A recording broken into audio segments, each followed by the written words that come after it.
বারুইপুরের নৃশংস গণধর্ষণ খুনের সঙ্গে কি মাদক কানেকশনও আছে?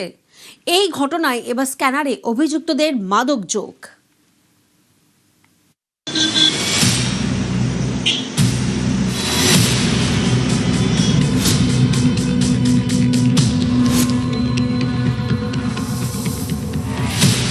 বারুইপুরে গণধর্ষণ ও খুনের ঘটনায় রোজই একের পর এক চাঞ্চল্যকর অভিযোগ সামনে আসছে। এবার প্রশ্ন, অভিযুক্তদের সঙ্গে কি মাদকের যোগ ছিল?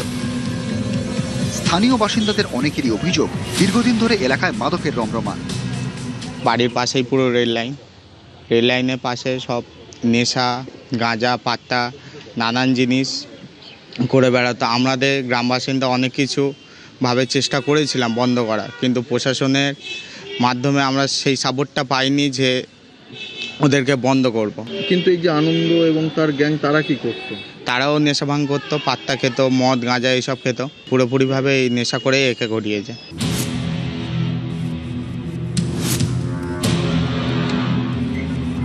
দক্ষিণ চব্বিশ পরগনার বারুইপুরের সূর্যপুর বাজার। এই সূর্যপুর বাজারের পাশেই রেল লাইন। এই রেল লাইনের একদিকে ঘন জঙ্গল, অন্যদিকে নির্জন রাস্তা। সন্ধে নামলেই বদলে যেত সূর্যপুর রেল লাইনের আশপাশের ছবি। স্থানীয়দের অভিযোগ, প্রশাসনের নজরদারির অভাবে এই নির্জন এলাকা মাদক কারবারিদের স্বর্গরাজ্যে পরিণত হয়েছিল। যে পুকুর থেকে নাবালিকার দেহ উদ্ধার হয়, অভিযোগ তার অদূরে থাকা ঝুপড়িতেও চলত নানা দুষ্কর্ম।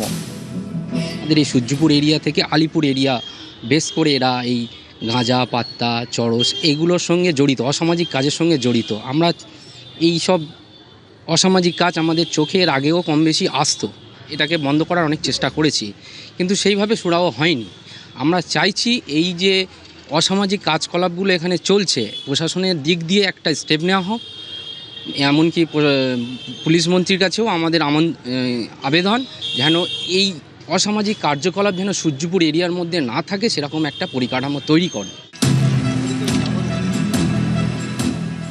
মঙ্গলবারই সূর্যপুর বাজার সংলগ্ন এই রেল লাইন এলাকা ঘুরে দেখেন ডিজি সিদ্ধিনাথ গুপ্তা।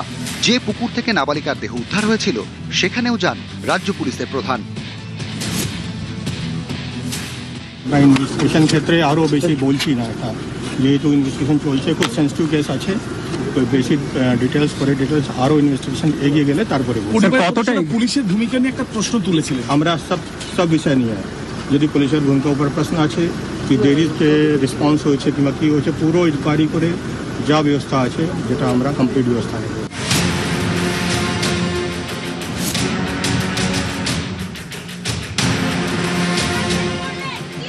স্থানীয় বাসিন্দাদের অনেকের দাবি, গণধর্ষণ খুনের সময় মাদক নিয়েছিলেন অপরাধীরা, সেই কারণেই এতটা নৃশংসভাবে অত্যাচার করা হয় ওই নাবালিকার ওপর। এটা সূর্যপুর রেলগেটের কাছে মদ, গাঁজা, পাত্তা এইসব ওখান থেকেই তো খেয়ে দিয়ে সব মানুষ উৎপত্তি হয়। আমাদের সরকারের কাছে এবং প্রশাসনের কাছে আমরা দাবি করব, এই নেশামুক্ত এই আমাদের রেলগেটটা পরিষ্কার করার জন্য আমাদের এর দাবি। এটা করলে এই ধরনের ঘটনা পুনরাবৃত্তি আর হবে না। ওরা তো 50,000 টাকা চেয়েছে। কার কাছ থেকে? ওই মেয়েটা রেখে দিয়ে টাকা নেবে কিছু, মানে আটকে রেখে দিয়ে। হ্যাঁ, মুক্তিপণ। হ্যাঁ, ওই পুরো প্ল্যান খাটানো ছিল। পুলিশের দাবি, নাবালিকাকে আনন্দদের হাতে তুলে দিয়েছিল আরেক অভিযুক্ত প্রভাস। এই ভাইরাল ভিডিওয় প্রভাসকে বলতে শোনা যাচ্ছে 50,000 টাকার কথা। ওরা তো 50,000 টাকা চেয়েছে। কার কাছ থেকে? ওই মেয়েটা রেখে দিয়ে টাকা নেবে কিছু, মানে আটকে রেখে দিয়ে। হ্যাঁ, মুক্তিপণ। হ্যাঁ, ওই পুরো প্ল্যান খাটানো ছিল। কেন এই 50,000 টাকার প্রসঙ্গ উঠল? তবে কি পাচারের উদ্দেশ্যে এই নাবালিকাকে অপহরণ করা হয়েছিল?